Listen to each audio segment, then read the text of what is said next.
ಎಚ್ಚರ ಇದ್ದ ಕಾಶಿ ಮತ್ತು ಬಾಳಸುನ ಔಷಧಿ ಈ ಕಥಾ ಪುಸ್ತಕದ ಕುರಿತು ಮಾತನಾಡುವ ಅಥವಾ ಪರಿಚಯಿಸುವ ಕೆಲಸ ನನ್ನದು.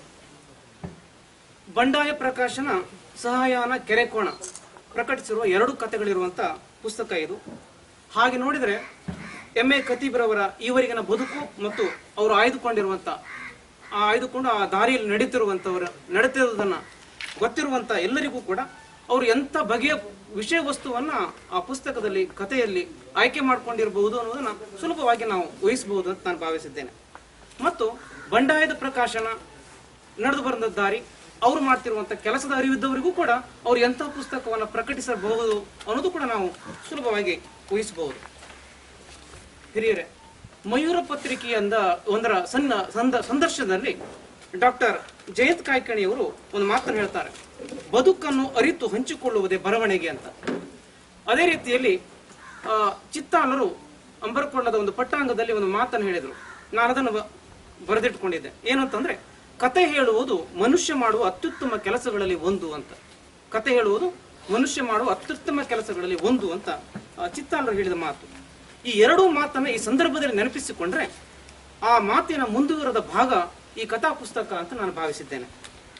ಇಲ್ಲೇ 2 ಕಥೆಗಳು ಹಿಂದುಳಿದವರ, ಬಡವರ, ಶೋಷಿತರ ಬದುಕನ್ನ ತೀರಾ ಹತ್ತಿರದಿಂದ ಕಂಡು ಬರೆದವುಗಳಾಗಿದ್ದಾವೆ. ಮೊದಲ ಕತೆ ಎಚ್ಚರ ಇದ್ದ ಕಾಶಿಯಲ್ಲಿ ಹಿಂದುಳಿದವರಿಗೆ, ಶೋಷಿತರಿಗೆ, ಬಡವರಿಗೆ ತಮ್ಮ ಸ್ಥಿತಿಯ ಮೂಲವನ್ನ ಅಥವಾ ನಮ್ಮ ಸ್ಥಿತಿಯ ಮೂಲದಿಂದ ಹೊರಗೆ ಬರೋದಕ್ಕೆ ಎಚ್ಚರ ಮಾತ್ರ ಪ್ರಗತಿಯ ಬೆಳಕಿನತ್ತ ಸಾಗಲಿಕ್ಕೆ ಸಾಧ್ಯವಾಗುವಂಥದ್ದು. ಎಚ್ಚರ ಮಾತ್ರ ಅವರೆಲ್ಲದರಿಂದ ಹೊರಗೆ ಬರೋದಕ್ಕೆ ಸಾಧ್ಯ ಆಗುವಂಥದ್ದು ಅನ್ನುವಂಥ ಸಂದೇಶವನ್ನ, ಮಾರ್ಗವನ್ನ ತೋರಿಸುವಂತ ಕಥೆಯಾಗಿ ಕಾಣ್ತದೆ. ಎಚ್ಚರ ಸ್ಥಿತಿಯ ಸಿದ್ಧಾಂತ ಮಾತ್ರ ಎಲ್ಲಾ ತರದ ಬಲೆಯಿಂದ ನಾವು ಹೊರಗೆ ಬರ್ಲಿಕ್ಕೆ ಸಾಧ್ಯ ಆಗುವಂಥದ್ದು. ಹಿಂದುಳಿದವರಿಗೆ ಇದು ಅನಿವಾರ್ಯವಾದಂತ ಸಿದ್ಧಾಂತ, ಇದು ಆಗಬೇಕು ಅನ್ನುವಂತ ಒತ್ತಿ ಹೇಳಿದ ಹಾಗೆ ಈ ಕಥೆಯಲ್ಲಿ ಕಾಣ್ತದೆ. ಲಾಡು ಎಂಬ ಬಡವ ಈ ಕಥೆಯ ಪಾತ್ರ. ಬಹಳ ಬಡವ, ಕಾಣುವ ಕನಸು ಹೇಗಿದೆ ಅಂತಂದ್ರೆ, ಮಗ ಸಂತೋಷನಿಗೆ ಶಿಕ್ಷಣ ಕೊಡಬೇಕು, ಹುಲ್ಲಿನ ಮನೆ ಇದೆ, ಆ ಹುಲ್ಲಿನ ಮನೆಯನ್ನ ಹಂಚಿನ ಮನೆಯಾಗಿ ಮಾಡ್ಕೊಳ್ಬೇಕು ಅನ್ನುವಂಥ ಕನಸು. ಆ ಕನಸಿನ ಸಾಕಾರಕ್ಕಾಗಿ ನಿರಂತರ ಶ್ರಮಪಟ್ಟು ವಿಶ್ರಾಂತಿ ಇಲ್ಲದೆ ದುಡಿತಾನೆ. ನಂತರ ಅವನ ಲಾಡುವಿನ ಹೆಂಡತಿ ಕಾಶಿ ಅತ್ಯಂತ ಕಡಿಮೆ ಖರ್ಚಿನಲ್ಲಿ ಮನೆ ನಡೆಸ್ತಾಳೆ. ಮತ್ತೆ ಈ ಕತೆ ಬರೆದ ನಮ್ಮ ಕತೆಗಾರರಿಗೆ ಈ ಎಲ್ಲವೂ ಬಡವರ ಬದುಕಾಗಬೇಕು, ಈ ತರದ ಬದುಕಾಗಬೇಕು, ಮಾರ್ಗ ಆಗಬೇಕು ಅಂತ ಶ್ರಮಪಟ್ಟು ದುಡಿಬೇಕು, ಒಂದು ಕನಸಿಟ್ಟುಕೊಳ್ಬೇಕು, ಬದುಕಿನ ಎಚ್ಚರ ಇರಬೇಕು. ನಾನು ಆ ಬಲೆಯಿಂದ ಹೊರಗೆ ಬರಬೇಕಂತ, ನನ್ನ ಹೀನ ಸ್ಥಿತಿಯ ಬಲೆಯಿಂದ ಹೊರಗೆ ಬರೋದಕ್ಕೆ ನಾನು ಯಾವ ಎಚ್ಚರವನ್ನು ವಹಿಸಬೇಕು ಅನ್ನೋದನ್ನ ಕಥೆಯಲ್ಲಿ ಬಹಳ ಒಂಥರ ಸಂದೇಶ ಕೊಡೋ ರೀತಿಯಲ್ಲಿ ಬರೆದಿದ್ದಾರೆ. ಈ ಕಥೆಯ ನಾಯಕಿ ಕಾಶಿ ದುಡಿತದಲ್ಲಿ ಕಾಲು ಭಾಗ ಮಗನ ಶಿಕ್ಷಣಕ್ಕೆ ಇಡ್ತಾಳೆ, ಕೆಲ ಭಾಗವನ್ನ ಮುಕ್ಕಾಲು ಭಾಗವನ್ನ ಹಂಚಿನ ಮನೆ ಮಾಡ್ಕೊಳ್ಬೇಕು, ಅದು ಹುಲ್ಲಿನ ಮನೆಯಿಂದ ನಾನು ಹಂಚಿನ ಮನೆಗೆ ಹೋಗಬೇಕು ಅನ್ನೋದಕ್ಕಾಗಿ ಹಣವನ್ನ ಕೂಡಿಡ್ತಾಳೆ. ಅದು ಬ್ಯಾಂಕ್ನಲ್ಲಿ ಇಡ್ತಾಳೆ, ಮತ್ತೆ ಬ್ಯಾಂಕ್ನ ಒಂದು ಖಾತೆಯನ್ನು ಓಪನ್ ಮಾಡಿ ಅಲ್ಲಿ ಇಡ್ತಾಳೆ. ಈ ಎಚ್ಚರ ಎಲ್ಲ ಬಡವರದು ಆಗಬೇಕು ಅನ್ನೋದು ಕೂಡ ಈ ಕಥೆಯಲ್ಲಿ ನಮ್ಮ ಕಥೆಗಾರರು ಹೇಳಿದ ಹಾಗೆ ಕಾಣುತ್ತದೆ. ಮತ್ತೆ ಅದು ಬಹಳ ಸಹಜವಾಗಿ ಕಥೆಯ ನರೇಷನ್ನಲ್ಲಿ, ಕಥೆಯ ಮೂಲಕ ಸಹಜವಾಗಿ ಹೇಳಿದ್ದಾರೆ ಅನ್ನೋದು ನನಗೆ ಬಹಳ ಖುಷಿ ಕೊಟ್ಟದ್ದು. ಇಲ್ಲಿ ಪಾತ್ರಗಳಿಗೆ ಶಿಕ್ಷಣದ ಮಹತ್ವದ ಅರಿವು ಇದೆ. ಇಲ್ಲಿ ಪಾತ್ರಗಳಿಗೆ ಅದು ಬಡತನದ ಹಿನ್ನೆಲೆಯ ಕತೆ, ಆದರೂ ಆ ಪಾತ್ರಗಳಿಗೆ ಶಿಕ್ಷಣ ಬೇಕು, ಶಿಕ್ಷಣದಿಂದ ನಾವು ಇಂಥ ಸ್ಥಿತಿಯ ಹೊರಬರಬಹುದು ಅನ್ನುವಂಥ ಎಚ್ಚರ ಇದೆ. ನಂತರ ಶಿಕ್ಷಣ ಮಾತ್ರ ಎಲ್ಲ ಮುಚ್ಚಿದ ಬಾಗಿಲುಗಳನ್ನು ನಮ್ಮ ಪಾಲಿಗೆ ತೆರೆಯಬಲ್ಲದು ಅನ್ನುವಂಥ ಅರಿವು ಕೂಡ ಇಲ್ಲಿ ಪಾತ್ರಗಳಿಗೆ ಕಥೆಗಾರರು ಕೊಟ್ಟಿದ್ದಾರೆ. ಸಾಹುಕಾರ ನಮ್ಮ ಒಬ್ಬ ಸಾಹುಕಾರ ಆ ಲಾಡುವನಿಗೆ ಸರಾಯಿ ಕುಡಿತದ ದುಶ್ಚಟವನ್ನ ಹಚ್ಚಲಿಕ್ಕೆ ಪ್ರಯತ್ನ ಮಾಡ್ತಾನೆ. ಅವನು ಯಾವ ಉದ್ದೇಶ? ಬೇರೆ ಬೇರೆ ಅವನ ಬಲೆ, ಅವನು ನಡೆದಂತ ಬಲೆ, ಅವನು ಸರಾಯಿ ಕುಡಿಸೋದಕ್ಕೆ ಪ್ರಯತ್ನ ಮಾಡ್ತಾನೆ. ಇಲ್ಲಿ ಆ ಕಾಶಿ ಎನ್ನುವ ಕಥಾನಾಯಕಿಗೆ ಕುಡಿತ ದಾರಿದ್ರ್ಯಕ್ಕೆ ದಾರಿ ಅನ್ನುವಂಥ ಅರಿವು ಕೂಡ ಇದೆ. ಕುಡಿತ ದಾರಿದ್ರ್ಯಕ್ಕೆ ದಾರಿ ಆಗುತ್ತೆ, ಬಡತನ ಇನ್ನಷ್ಟು ಹೆಚ್ಚಾಗೋದಕ್ಕೆ, ನಮ್ಮ ಶೋಷಣೆ ಇನ್ನಷ್ಟು ಹೆಚ್ಚಾಗೋದಕ್ಕೆ, ನಮ್ಮ ಸ್ಥಿತಿ ಹೀಗೆ ಇರೋದಕ್ಕೆ ಕುಡಿತ ಕೂಡ ಒಂದು ದಾರಿದ್ರ್ಯದ ದಾರಿಗೆ ಕಾರಣ ಆಗ್ತದೆ ಅನ್ನುವಂಥ ಎಚ್ಚರ ಅಲ್ಲಿ ಕಾಶಿಗಿದೆ. ಆ ಕಾಶಿಗಿದ್ದು ಅವನು ತನ್ನ ಗಂಡ ಕುಡಿಯಲಾರದಂತೆ ನೋಡ್ಕೊಳ್ತಾಳೆ. ನಂತರ ಹೀಗೆ ಪ್ರತಿಯೊಂದು ಹಂತದಲ್ಲೂ ಕೂಡ ಬಡವರ ಪಾಲಿನ ಪ್ರಗತಿಗೆ ಎಚ್ಚರವೇ ಮದ್ದು ಎಂಬುದನ್ನ ಈ ಕಥೆಯಲ್ಲಿ ಬಹಳ ಸಹಜವಾಗಿ ಮತ್ತೆ ಅಷ್ಟೇ ಸುಂದರ ಭಾಷೆಯಲ್ಲಿ, ಸಹಜ ಭಾಷೆಯಲ್ಲಿ, ಬಹಳ ಸರಳ ಭಾಷೆಯಲ್ಲಿ ಕಥೆಗಾರರು ಬಹಳ ಚೆನ್ನಾಗಿ ಕೊಟ್ಟಿದ್ದಾರೆ. ಇದು ಲೇಖಕರ ಸಾಮಾಜಿಕ ಕಳಕಳಿಯನ್ನ ಕೂಡ ಆ ಕಥೆಯಲ್ಲಿ ಬರ್ತದೆ. ಎರಡನೇ ಕತೆ ಬಾಳುಸನ ಔಷಧಿಯಲ್ಲಿ ಬಾಳುಸನ್ ಕೂಡ ಇಲ್ಲಿ ಬದುಕು ಕಟ್ಟುವುದಕ್ಕೆ ಎಲ್ಲ ಪ್ರಯತ್ನವನ್ನು ಮಾಡ್ತಾನೆ, ಶ್ರಮಪಟ್ಟು ದುಡಿತಾನೆ. ಆದ್ರೆ ಇಲ್ಲಿಯ ಪಾತ್ರಗಳಿಗೂ ಕೂಡ ಶಿಕ್ಷಣದ ಮಹತ್ವ ಗೊತ್ತಿತ್ತು. ಆದ್ರೆ ಮೂಢನಂಬಿಕೆಯ ಪರಿಣಾಮ, ಮೂಢನಂಬಿಕೆಯಿಂದ ಹೊರಗೆ ಬರದೇ ಇರೋದಕ್ಕಾಗಿ, ಮೂಢನಂಬಿಕೆಯ ಎಚ್ಚರ ಇಲ್ಲದೆ ಇರೋದಕ್ಕಾಗಿ ಇಲ್ಲಿಯ ಎಲ್ಲ ದುಡಿತ, ಎಲ್ಲಾ ಶ್ರಮ ವ್ಯರ್ಥವಾಗಿ ಹೋಗುವಂತ ಕಥೆಯನ್ನ ಇಲ್ಲಿ ನಾವು ಕಾಣ್ತೀವಿ. ಆಕಸ್ಮಿಕವಾಗಿ ಒಂದು ಕಥೆಯಲ್ಲಿ ಒಂದು ಆಕಸ್ಮಿಕ ತಿರುವು ಬರ್ತದೆ.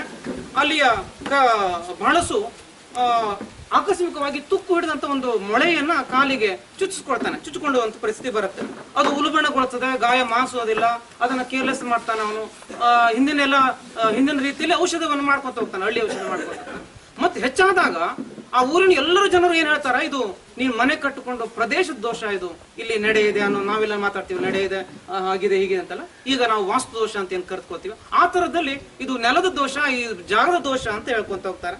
ಪ್ರಸಾದ, ದೇವರಲ್ಲಿ ಪ್ರಸಾದ ಹಚ್ಚೋದು, ಪ್ರಸಾದ ಇಡೋದು, ದೇವರಿಗೆ ಹರಕೆ ಹೊತ್ಕೊಳ್ಳೋದು ಕುಲ ದೇವರಲ್ಲಿ, ಈ ತರದ ಎಲ್ಲ ಕೆಲಸಗಳು ನಡೀತಾ ಹೋಗ್ತವೆ. ಆ ಗಾಯ ಉಲ್ಬಣಗೊಳ್ತದೆ. ಆಧಾರ ಸ್ತಂಭವಾಗಿರುವಂತ ಈ ಬಾಳಸು ಸತ್ತೋಗ್ತಾನೆ ಒಂದಿನ. ಇಡೀ ಕುಟುಂಬ ಅನಾಥ ಆಗುತ್ತೆ.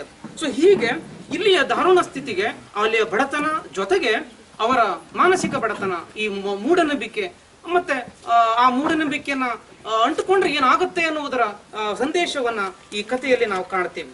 ಬಡವರ ಬದುಕನ್ನ ತೀರಾ ಹತ್ತಿರದಿಂದ ನೋಡಿದ ಕಥೆಗಾರನ ಈ ಕತೆ ಬಹಳ ಸಹಜವಾಗಿ, ಬಹಳ ಸಹಜ ಭಾಷೆಯಲ್ಲಿ ಬಂದಿದೆ.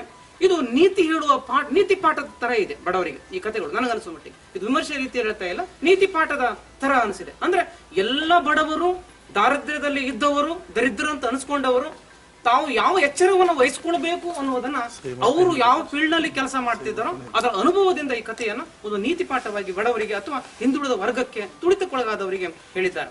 ಬಹುಶಃ ಹಿಂದುಳಿದ ವರ್ಗದ ಕುರಿತು ಅಥವಾ ಶೋಷಿತ ವರ್ಗದ ಕುರಿತು ಅವರಿಗಿರುವಂತ ಕಾಳಜಿಯೇ, ಆ ಕಾಳಜಿ ಗೊತ್ತಿರುವವರಿಗೆ ನಮಗೆ ಈ ಕಥೆ ಇನ್ನಷ್ಟು ಚೆನ್ನಾಗಿ ಕಾಣಿಸ್ತದೆ. ಯಾಕಂದ್ರೆ ಅವರು ಕಥೆಯನ್ನ ಮತ್ತು ಬದುಕನ್ನ ಒಂದೇ ತರದ ಇಟ್ಕೊಂಡಿರೋದ್ರಿಂದ. ಬಹುಶಃ ನನಗನ್ಸುವ ಮಟ್ಟಿಗೆ ಮತ್ತೆಲ್ಲರೂ ಅಂದುಕೊಂಡ ಹಾಗೆ ಬದುಕು ಮತ್ತು ಬರಹದ ನಡುವೆ ಎಲ್ಲಿ ವ್ಯತ್ಯಾಸ ಆಗೋದಿಲ್ವೋ ಆಗ ಆ ಬರೆದಿದ್ದೆಲ್ಲವೂ ಚಂದನೆ ಕಾಣುತ್ತೆ. ನನಗನ್ಸುವ ಮಟ್ಟಿಗೆ ಬದುಕು ಮತ್ತು ಬರಹ ವ್ಯತ್ಯಾಸ ಆದಾಗ ಅವ್ರು ಬರೆಯೋದೊಂದು, ಬದುಕು ಒಂದು ಅಂತ ಅನ್ಸುತ್ತೆ. ಹಾಗಾಗಿ ಆ ಕತೆ ಓದಕ್ಕೂ ಮನಸ್ಸು ಬರೋದಿಲ್ಲ ನನ್ನಂತವನಿಗೆ. ಅದು ಒಬ್ಬೊಬ್ಬರದು ಒಂಥರ ಮನೋಭಾವ ಇರಬಹುದು. ಹಾಗಾಗಿ ನಮ್ಮ ಖತೀಬ್ ಸಾಹೇಬರು ಚೆನ್ನಾಗಿ ಬದುಕಿದ್ದಾರೆ, ಬದುಕೇ ಒಂದು ಮಾರ್ಗವಾಗಿ ಮಾಡ್ಕೊಂಡಿದ್ದಾರೆ, ಬದುಕಿನ ಮೂಲಕ ಒಂದು ಆದರ್ಶವನ್ನು ಕೊಟ್ಟಿದ್ದಾರೆ. ಹಾಗಾಗಿ ನೀತಿ ಕಥೆ ಹೇಳೋದಕ್ಕೆ ಅವರಿಗೆ ಆ ಹಕ್ಕಿದೆ, ಅವರಿಗೆ ನೈತಿಕ ಹಕ್ಕಿದೆ. ಹಾಗಾಗಿ ಇನ್ನಷ್ಟು ಆ ಕತೆ ಇವ್ನು ಓದಬೇಕು ಅಂತ ನಮಗನ್ಸೋದು, ಮತ್ತೆ ಅದಕ್ಕಾಗಿನೇ ಆ ಕಥೆಗಳು ಇನ್ನಷ್ಟು ಶ್ರೇಷ್ಠ ಅಂತ ನನಗನ್ಸೋದು. ಸಾಮಾಜಿಕ ಕಳಕಳಿ ಇರುವಂತ ಯಾವುದೊಬ್ಬ ಬರಹಗಾರನಿಗೂ ಕೂಡ ಇಂಥ ವಿಷಯಗಳೇ ಸಿಗ್ತವೆ. ಸದ್ಯ ಸಾಮಾಜಿಕ ಕಳಕಳಿ ಇರುವಂತವ್ರಿ ಈಗೂ ಸಿಗ್ತವೆ, ಹಿಂದೂ ಸಿಕ್ಕಿದಾವೆ, ಮುಂದೂ ಸಿಗಬಹುದು ಅಂತ ಈ ಸದ್ಯದ ಸ್ಥಿತಿ ನೋಡಿದ್ರೆ ಮುಂದೆ ಇಂಥದ್ದೇ ಸಿಗ್ತದೆ ಅಂತ ಕಾಣುತ್ತೆ. ಸೊ ಹಾಗಾಗಿ ಸಾಮಾಜಿಕ ಕಳಕಳಿ ಉಳ್ಳಂತ ಬರಹಗಾರನಿಗೆ ಸಿಗಬೇಕಾದಂತ ವಿಷಯ ವಸ್ತು ಅವರಿಗೆ ಸಿಕ್ಕಿದೆ ಮತ್ತು ಅವು ಕಥೆಯಾಗಿದೆ ಅಂತ ನಾನು ಭಾವಿಸಿದ್ದೇನೆ. ಮುನ್ನುಡಿಯಲ್ಲಿ ಈಗೆಲ್ಲರ ನಾನು ಹೇಳಿದರೆ ಎಲ್ಲದರ ಕುರಿತು ವಿಷ್ಣು ನಾಯ್ಕರು ಬಹಳ ವಿವರವಾಗಿ ಅವರ ಬಗ್ಗೆ ಚೆನ್ನಾಗಿ ಬರೆದಿದ್ದಾರೆ.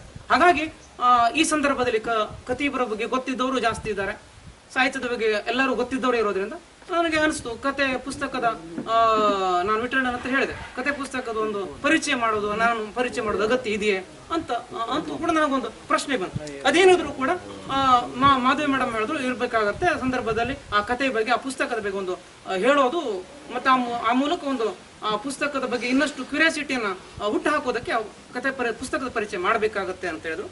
ನನಗೆ ನಿಲುಕಿದಷ್ಟು, ನನಗೆ ದಕ್ಕಿದಷ್ಟೇ ನಾನು ಆ ಪುಸ್ತಕದ ಪರಿಚಯವನ್ನು ಮಾಡುವ ಪ್ರಯತ್ನ ಮಾಡಿದ್ದೇನೆ. ಅದೇ ನಮ್ಮ ಹಿರಿಯರು ಹೇಳಿದಂತ, ಚಿತ್ತಾಳರು ಹೇಳಿದಂತ ಕತೆ ಹೇಳುವ ಅತ್ಯುತ್ತಮ ಕೆಲಸವನ್ನ ನಮ್ಮ ಲೇಖಕರು ಮಾಡಿದ್ದಾರೆ. ಲೇಖಕರು ಈ ಅತ್ಯುತ್ತಮ ಕೆಲಸವನ್ನ ಇನ್ನೂ ಮುಂದುವರಿಸಬೇಕು ಅಂತ ಹೇಳಿ ಅವರನ್ನ ಮತ್ತೊಮ್ಮೆ ಅಭಿನಂದಿಸಿ, ಇದನ್ನ ಕೇಳಿದಂತ ಸಹಿಸಿಕೊಂಡ ತಮ್ಮೆಲ್ಲರಿಗೆ, ಹಿರಿಯರಿಗೆ ಧನ್ಯವಾದವನ್ನು ಅರ್ಪಿಸಿ ನನ್ನ ಮಾತನ್ನು ಮುಗಿಸ್ತೇನೆ.